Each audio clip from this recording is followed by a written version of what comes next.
नहीं राजा जी, नहीं, मेरे पेट पर गोली ना चलाएं। मैं गर्भवती हूँ, मेरे पेट में बच्चा पल रहा है। तुम झूठ बोल रही हो। आहा, मजा आ गया, मेरा तो पूरा पेट भर गया। आज तो मेरा बच्चा भी इतना खा के बहुत खुश होगा। वो मादा भालू जंगल से खाने की तलाश में आई थी। गर्भवती होने के कारण उसे बहुत भूख लगती है। एक बगीचे में उसे पके हुए अमरूद दिखाई देते हैं। अमरूद देख के भालू खुश हो जाती है और पेट भर के खाने के बाद वो अमरूदों को पैरों के नीचे कुचलकर बर्बाद करने लगती है। मुझे तो खाने से भी ज्यादा इन अमरूदों को कुचलने में मजा आ रहा है। भालू को अब खाने के ठिकानों का पता चल गया था, इसलिए वो हर रात किसी न किसी बगीचे में घुसकर पेट भर खाती और जी भरने के बाद फलों को कुचलकर तबाही कर देती। इस वजह से गांव वाले बहुत परेशान हो चुके थे। जल्दी से घर जाकर खाना खाता हूँ और फिर अपने बगीचे का पहरा देता हूँ। शंभू खाना खाकर बगीचे का पहरा देने के लिए घर से निकलता है कि तभी उसकी पत्नी उसे रोकते हुए कहती है, रुको, तुम इस समय कहाँ जा रहे हो? क्या तुम्हें खबर नहीं है? जंगल से इस समय खूंखार जानवर अपना शिकार ढूंढने के लिए बाहर निकलते हैं। अगर उन्होंने तुम्हें अपना शिकार बना लिया तो? हाँ, तुम तो सही कह रही हो, लेकिन फलों की पहरेदारी करना भी तो जरूरी है ना। जानती हो वो भालू कैसे सबके बगीचे तबाह कर रही है। अरे मैं तो कहती हूँ जान है तो जहान है, आज तुम मत जाओ। शंभू पत्नी के कहने पर आज रात घर पर रुक तो गया था, लेकिन उसका पूरा ध्यान बगीचे में ही था। आधी रात को जब मादा भालू को भूख लगती है तो वो सीधा जंगल से बगीचों की ओर आती है। आज उसकी नजर शंभू के बगीचे पर पड़ी, क्योंकि वहाँ कोई पहरा भी नहीं दे रहा था। अरे वाह, कितने सारे अंगूर हैं और देखने से तो पता चल रहा है कि मीठे भी बहुत होंगे। हाँ, कल मैंने अमरूद खाए थे, आज थोड़ा टेस्ट चेंज करके देखती हूँ, आज अंगूर खा लेती हूँ। भालू शंभू के खेत में जी भर के अंगूर खाती है और अंगूर खाने के बाद फिर सारे बगीचे के अंगूरों को नाच नाच कर अपने पैरों से कुचलकर तबाह कर देती है। सुबह जब शंभू खेत पहुँचता है, अरे अरे मैं तो बर्बाद हो गया, लुट गया। अरे अब मैं क्या करूँगा, मेरे साल भर का खर्चा कैसे निकलेगा। शंभू को रोता देख मोहन वहाँ आ जाता है और उससे पूछता है, अरे क्या हुआ शंभू भाई, तुम इतना रो क्यों रहे हो?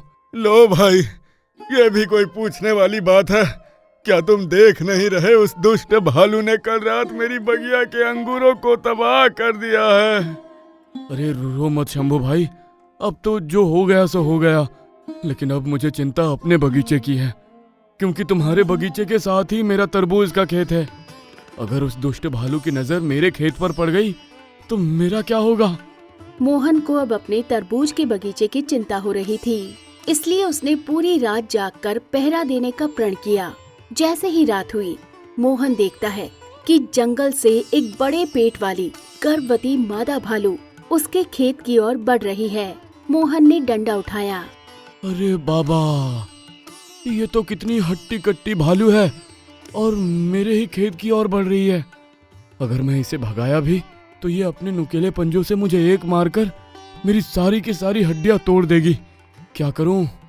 भालू मोहन के खेत में आकर तरबूज खाने लगती है। तभी मोहन हिम्मत जुटाकर डंडा लेकर भालू को भगाने लगता है। अरे दुष्ट भालू, भाग यहाँ से। सबके बगीचे बर्बाद करने के बाद अब मेरे बगीचे को बर्बाद करने आई। हाँ। लेकिन मोहन को नहीं पता था कि भालू उसे ही भगा देगी। अच्छा, मैंने तो सोचा था आज तरबूज खाऊंगी, लेकिन मेरी तो किस्मत बड़ी अच्छी है। आज भगवान से कुछ और भी मांग लेती तो मुझे वो भी मिल जाता। मतलब आज मैं फलों के साथ एक इंसान का मांस भी खाऊंगी। भालू मोहन के पीछे भागती है और मोहन का डंडा डर के मारे वहीं गिर जाता है। मोहन उल्टे पांव वहाँ से तेजी से भाग जाता है। भालू वापस मुड़कर बगीचे में तरबूज खाने लगती है। बड़ा आया था मुझे भगाने वाला, इसी के बगीचे से मैंने इसे अच्छा भगाया। भालू मोहन के आधे से ज्यादा तरबूज खाकर और कुछ बर्बाद करके वहाँ से चली जाती है। अगले दिन जब मोहन अपने खेत की हालत देखता है तो वो भी बहुत रोता है। अरे मैं तो बर्बाद हो गया, कहीं का नहीं छोड़ा उस दुष्ट भालू ने। देखो मोहन, रोने से कुछ नहीं होगा, हमें इस बारे में राजा से शिकायत करनी होगी। जिस जिसकी खेती उस भालू ने बर्बाद की थी, वो सभी लोग राजा के पास बात करने जाते हैं। ये तो बहुत गंभीर बात है। राजा मानसिंह बहुत ही तेजस्वी जवान और बहादुर राजा था।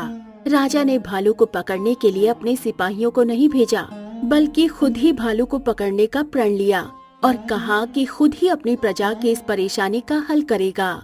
जिस जिसका भी नुकसान हुआ है उसे 20-20 सोने की मोहरी दी जाए। प्रजा के इस भारी नुकसान को राजा ने पूरा किया, जिससे प्रजा अपने राजा से बहुत प्रसन्न हुई। आज से ही मैं खुद तुम्हारे बगीचों में जाकर पहरा दूंगा, और जब तक वो भालू पकड़ी नहीं जाती मैं चैन से नहीं सोऊंगा। अब राजा रात को खुद जाकर बगीचे में पहरा देने लगा। राजा के आदेश के मुताबिक सिपाही एक पेड़ के नीचे छुपकर बैठे रहे। बगीचे में बैठे बैठे राजा को आधी रात हो गई, लेकिन आज वो भालू बगीचे में खाने के लिए नहीं आई, क्योंकि भालू राजा की चाल को भांप गई थी। वो दूर से झाड़ियों के पीछे छिपकर देख रही थी।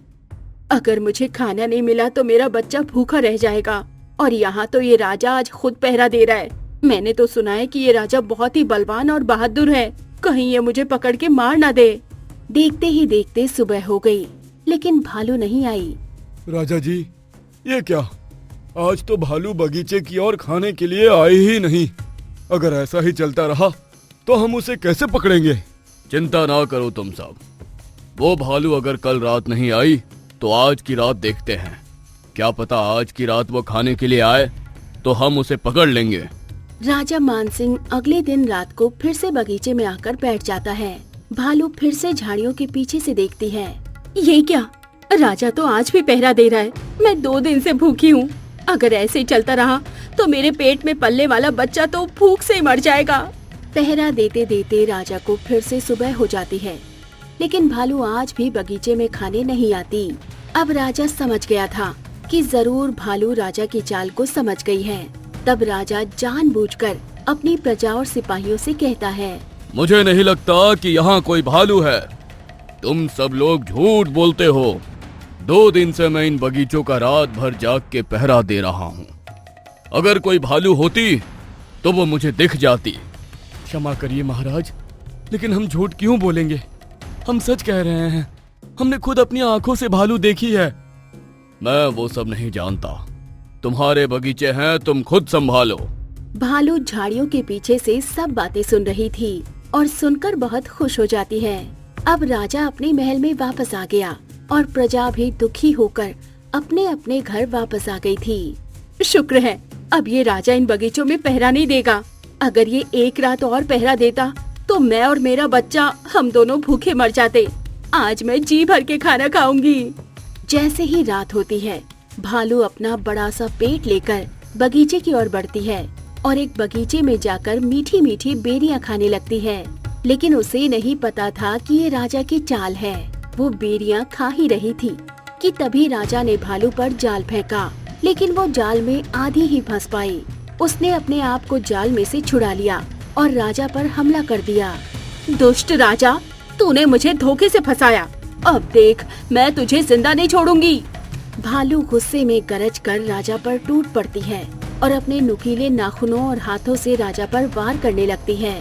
राजा भी बहुत बलवान था। वो अकेले निहत्था भालू से लड़ा।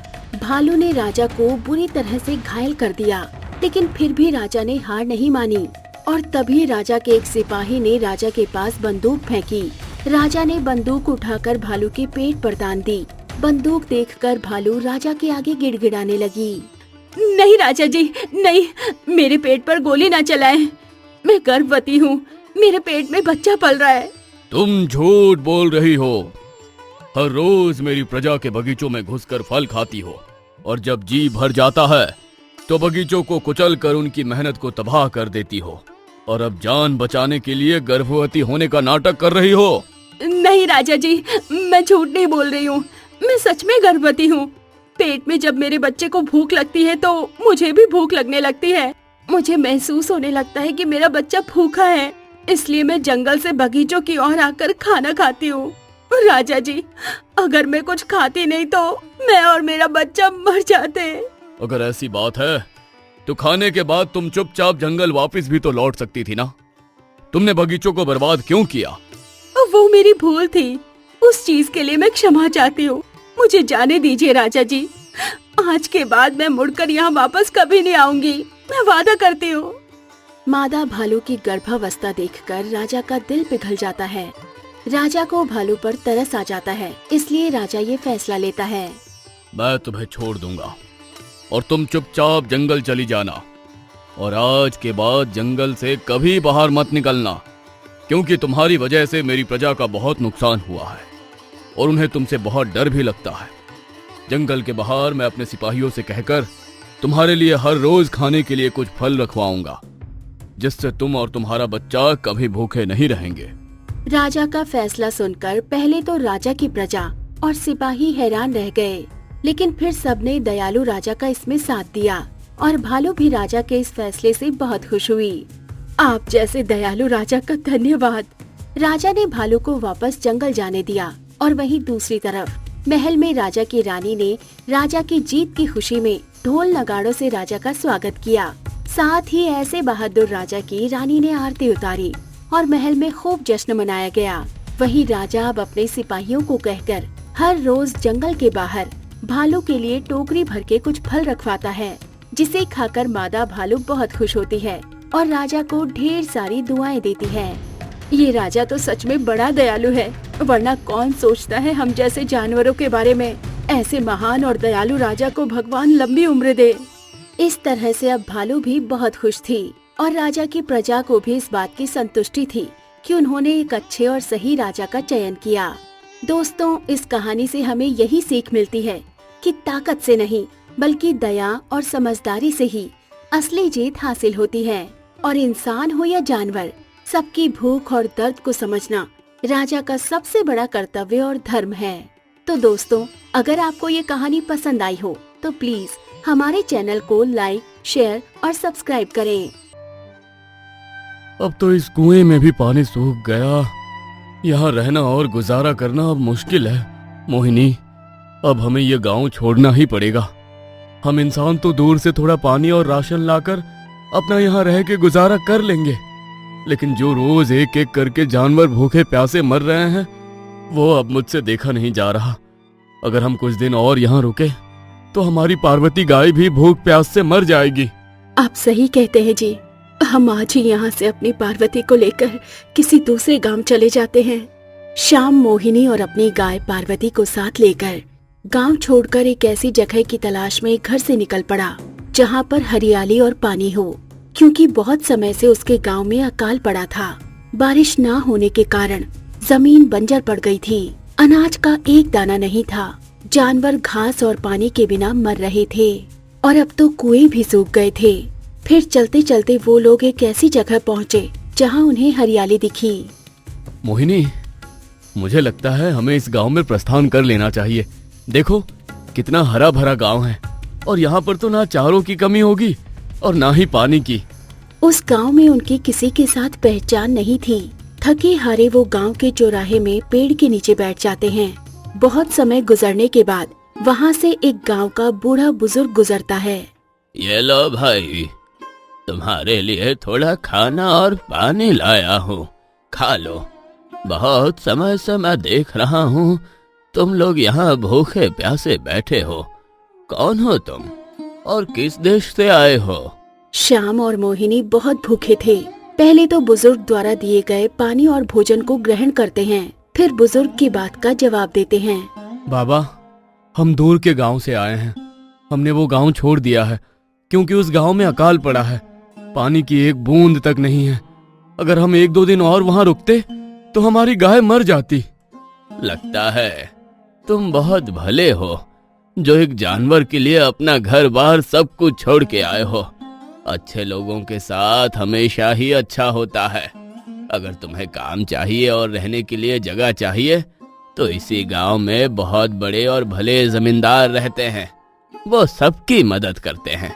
तुम उनके पास जाओ, मुझे उम्मीद है कि वो जरूर तुम्हें काम देंगे। इससे ज्यादा मैं तुम्हारी और मदद नहीं कर सकता। श्याम जमींदार के पास जाता है। कौन हो भाई? तुम किस देश से आए हो और क्या नाम है तुम्हारा? जमींदार साहब, मेरा नाम श्याम है। मैं दूर के गांव से आया हूँ। मुझे काम की तलाश है और रहने के लिए थोड़ी सी जगह चाहिए। मैं अपनी पत्नी और गाय के संग आया हूँ। आप मुझे जो भी काम देंगे मैं कर लूंगा। ठीक है, तुम मेरे खेतों में मजदूरी का काम करो, लेकिन तनख्वाह ज्यादा नहीं मिलेगी, केवल 150 रुपए मिलेगी। और मेरे खेतों में फसल की पहरेदारी के लिए एक झोपड़ी बनी हुई है। तुम अपनी पत्नी और गाय सहित वहां रह सकते हो। धन्यवाद हुजूर आपका। शाम के जाने के बाद जमींदार अपने आदमियों से कहता है, सुनो, इस आदमी पर नजर रखना। ये दूर गांव का अजनबी है, अभी इस पर ज्यादा भरोसा करना ठीक नहीं है। सबसे पहले हमें इसकी ईमानदारी परखनी है। शाम ने जमींदार के खेतों में इतनी मेहनत और लगन के साथ काम किया कि इस बार जमींदार के खेतों में 2 गुनी फसल हुई। जमींदार ये देख बहुत हैरान रह गया और शाम से बहुत खुश हुआ और उसे घर पर बुलाया। श्याम, तू तो बड़ा ईमानदार निकला। तेरी इतनी लगन और मेहनत से मुझे इस बार 2 गुना मुनाफा हुआ है। अब मैं तुम्हारी तनख्वाह 150 से सीधा 500 कर रहा हूँ। धन्यवाद मालिक, अब आप चिंता ना करें। मैं आगे भी आपके खेतों में इससे डबल मेहनत करूंगा। श्याम, मुझे तुमसे यही उम्मीद है और आज से तुम मेरे सबसे वफादार कर्मचारी हो। बहुत बहुत धन्यवाद मालिक। आप बुरा ना माने तो ये मेरी पत्नी मोहिनी ने आपके लिए थोड़ा दूध भिजवाया है। मेरी गाय बहुत अच्छा दूध देती है। उसका दूध बहुत मीठा है और फायदेमंद है। आप चाहे तो मैं रोज आपके लिए दूध ले आऊंगा। हाँ हाँ, क्यों नहीं, तुम हर रोज दूध लेते आना। अरे इतनी अच्छी नस्ल की गाय का दूध है तो फायदेमंद भी उतना ही होगा। अब तो शाम जमींदार का सबसे चहीता और वफादार कर्मचारी बन गया था। शाम अब जमींदार के खेतों के साथ साथ उसके घर के कामों में भी हाथ बटाने लगा था। यहाँ तक कि जमींदार अब शाम पे इतना भरोसा करने लगा था कि अगर जमींदार को अपने परिवार सहित कहीं बाहर जाना होता तो वो अपनी हवेली की हिफाजत के लिए शाम को रखता। सुनिए जी, अब मुझे 7वां महीना लगने वाला है और हमारी पार्वती भी गर्भ से है। हम लोग यहाँ खेतों के बीचों बीच रहते हैं। आसपास चारों ओर फसल है, जिसकी वजह से यहाँ बहुत मच्छर होते हैं। मच्छर के काटने की वजह से मुझे और पार्वती को इन्फेक्शन का खतरा हो सकता है। आप जमींदार जी से बात करिए, वो हमें किसी साफ जगह थोड़ा सा जमीन का टुकड़ा दे दें जहाँ हम घर बनाकर रहें। हाँ मोहिनी, तुम सही कहती हो। अब तुम्हें और पार्वती को ज्यादा देखभाल की जरूरत है। मैं कल ही जाकर जमींदार जी से बात करता हूँ। अगले दिन शाम जमींदार से बात करने जाता है। ये क्या कह रहे हो तुम? तुम्हें मैंने अपना चहीता कर्मचारी क्या बनाया? तुम तो मेरे सर पर ही चढ़ बैठे और अब तुम मुझसे मेरी जमीन तक मांगने लगे। अब नहीं जमींदार साहब, मैं तो बस मजाक कर रहा था, बस यूं ही कह रहा था। आप बात को दिल पर मत लीजिए। अरे भोले श्याम, मैं भी मजाक ही कर रहा था। तुमने मेरे लिए इतना किया है तो क्या मैं तुम्हारे लिए थोड़ा सा नहीं कर सकता? तुम इसके हकदार हो। मेरे घर के साथ ही मेरा एक जमीन का छोटा सा टुकड़ा है। तुम वहां पर अपनी झोपड़ी बना लो और अपनी पत्नी और गाय के साथ रहो। धन्यवाद मालिक, धन्यवाद, आप बहुत अच्छे हैं। शाम जमींदार के द्वारा दिए गए जमीन के टुकड़े पर एक झोपड़ी तैयार करता है, फिर अपनी पत्नी और गाय के साथ वहाँ रहने लगता है। लेकिन अब समस्या ये आ गई थी कि शाम की पत्नी मोहिनी को अब आखिरी महीना लग गया था और उसका प्रसव का समय नजदीक था। सुनिए जी, अब मेरा आखिरी महीना चल रहा है तो मुझे प्रसव के लिए माँ के पास जाना होगा।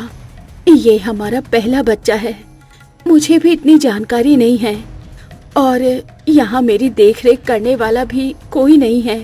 हाँ, ये बात तो सही है, लेकिन मुझे एक बात की चिंता है कि हम पार्वती को इतनी दूर पैदल कैसे लेकर जाएंगे। वो भी तो गर्भवती है। ऐसी अवस्था में उसको इधर से उधर ले जाना सही नहीं रहेगा। आप जमींदार जी से बात करिए, उनके पास तो हर एक बात का हल रहता है ना, वो जरूर इस बात का भी हल निकालेंगे। अगले दिन शाम इस बारे में जमींदार से आकर बात करता है। हाँ, यह तो बहुत गंभीर समस्या है। श्याम, तुम ऐसा करो, इस गांव में एक ग्वाला है जिसके पास बहुत सारी गाय है। तुम अपनी गाय को उसके पास छोड़ो, वो भरोसेमंद है, गाय की अच्छे से देख रेख करेगा।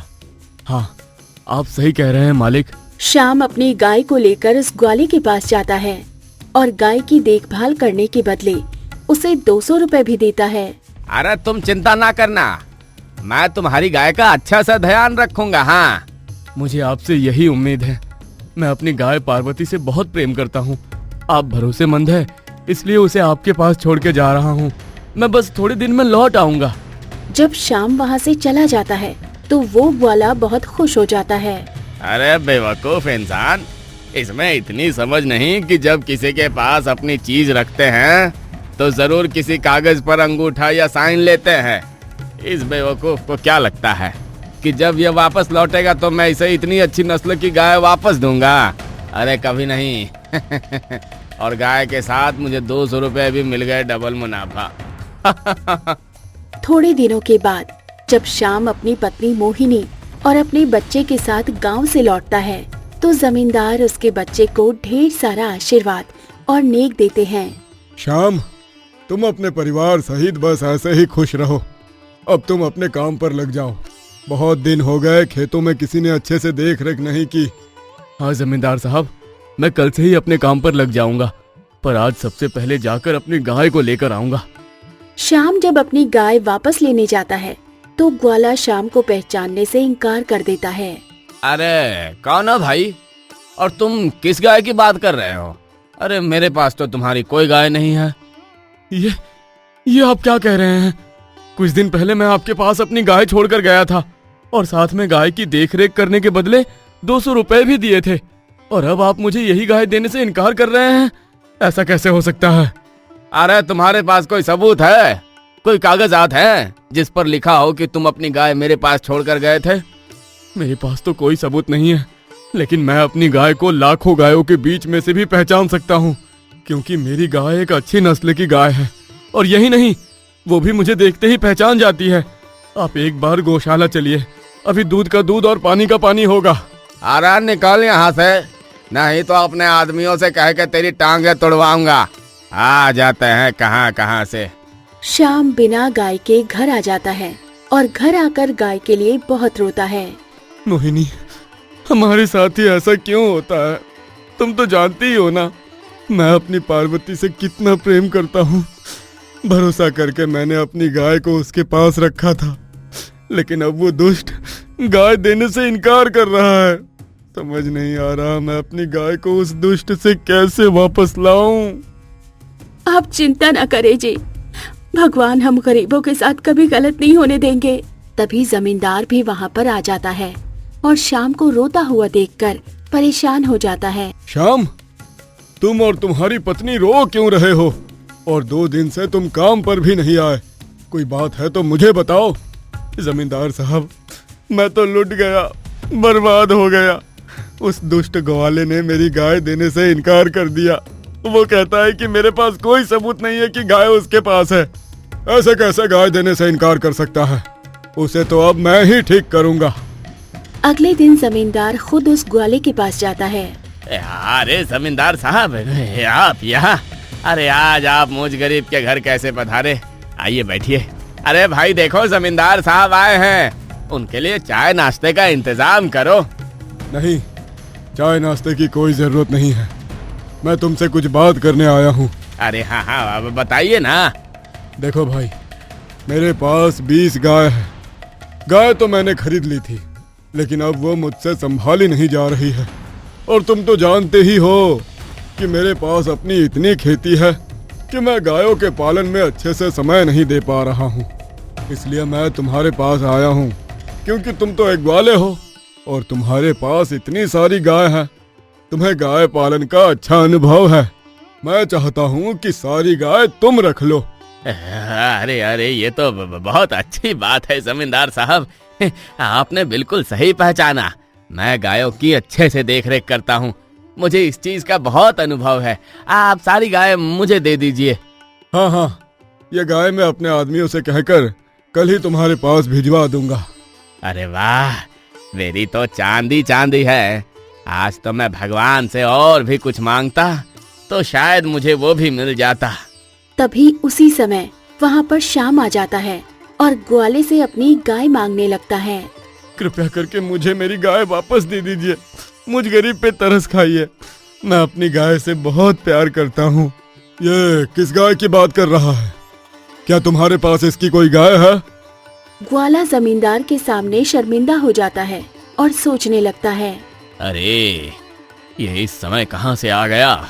अगर जमींदार के सामने इसने कह दिया कि मैंने इसकी गाय देने से इनकार किया है तो मेरी पोल खुल जाएगी और उसकी एक गाय की वजह से मैं 20 गाय खो दूंगा। अरे तुम चिंता क्यों करते हो?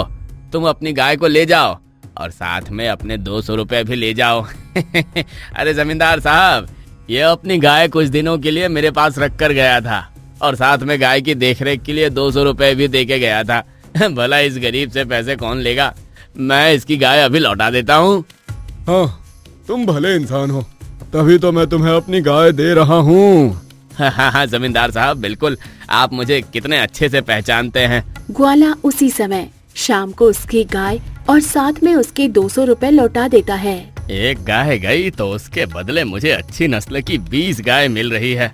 अब तो मेरा कारोबार रातों रात आसमान छुएगा। लेकिन देखते ही देखते 2 दिन बीत गए। ग्वाला देखता है कि जमींदार ने उसके घर कोई गाय नहीं पहुंचाई, तो वो खुद ही जमींदार के घर पहुंच जाता है। अरे जमींदार साहब नमस्ते। अब मुझे लगा आप खेतों के कामों में व्यस्त होंगे, इसीलिए मैं खुद ही आ गया।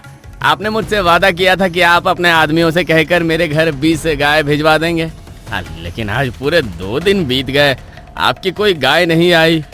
अरे कौन सी गाय? मैंने कब कहा तुम्हें कि मैं तुम्हें कोई गाय दूंगा, और वो भी 20-20? अरे जमींदार साहब, लगता है आप मजाक के मूड में हैं। याद कीजिए 2 दिन पहले आप मेरे घर आए थे। अरे क्या सबूत है तुम्हारे पास कि मैं तुम्हारे घर आया था और मैंने तुम्हें गाय देने का वादा किया था? अरे तुम्हारे पास मेरा हस्ताक्षर किया हुआ कोई कागजात है तो बताओ। ये कैसी बातें कर रहे हैं जमींदार साहब? ऐसा कैसे हो सकता है? क्यों नहीं हो सकता? जब तुम शाम के साथ ऐसा कर सकते हो तो क्या मैं तुम्हारे साथ नहीं कर सकता? उसी समय जमींदार शाम को वहाँ पर बुलाता है। अरे ये शाम आपके घर क्या कर रहा है? शाम मेरा बहुत ही वफादार आदमी है। उसके साथ कोई गलत करे यह मैं बर्दाश्त नहीं कर सकता। तुमने शाम को बेवकूफ बनाकर उसकी गाय देने से इनकार कर दिया, फिर मैंने भी बिल्कुल वैसे ही तुम्हें बेवकूफ बनाया। दरअसल मेरे पास कोई 20 गाय नहीं है। जब मुझे मालूम पड़ा कि तुम शाम से सबूत मांग रहे हो उसी की गाय वापस देने का, तो फिर मैंने शाम के साथ मिलकर ये चाल रची उसकी गाय वापस दिलाने के लिए। ये क्या कह रहे हैं आप जमींदार साहब? मैं बिल्कुल सही कह रहा हूँ। तुम एक नेक और भले इंसान के साथ धोखा करना चाहते थे। जानते हो तुम्हें कितना बड़ा नुकसान हो सकता है? तुम्हारी गायों का दूध दूर दूर तक बिकता है। तुम्हारी इस एक हरकत के बारे में अगर सबको पता चल गया तो कोई तुमसे दूध नहीं लेगा और धीरे धीरे करके तुम्हारा व्यापार ठप हो जाएगा। जमींदार साहब मुझे माफ कर दीजिए। आइंदा मैं ऐसी हरकत कभी नहीं करूंगा और हमेशा ईमानदारी के साथ काम करूंगा। ठीक है, तुम्हें एक मौका दिया जाता है। अगर दोबारा तुमने ऐसा किया तो याद रखना बहुत बुरा होगा। जमींदार साहब, मैं आपके एहसानों का बदला कैसे चुकाऊंगा? आप तो जैसे मेरे जीवन में भगवान बनकर आए हैं। श्याम, तुम ऐसा मत कहो। अरे तुम खुद अच्छे हो, तभी तो तुम्हें सभी अच्छे दिखते हैं। अब खेत चलें, बहुत सारा काम पड़ा है। हाँ मालिक, चलिए। इस तरह से शाम हमेशा जमींदार के खेतों में और घर में पूरी ईमानदारी से काम करता है और जमींदार भी उससे खुश होकर समय समय पर उसकी तनख्वाह बढ़ाता है और उसे किसी भी चीज की कमी महसूस नहीं होने देता। तो दोस्तों, अगर आपको ये कहानी पसंद आई हो तो प्लीज हमारे चैनल को लाइक, शेयर और सब्सक्राइब करें।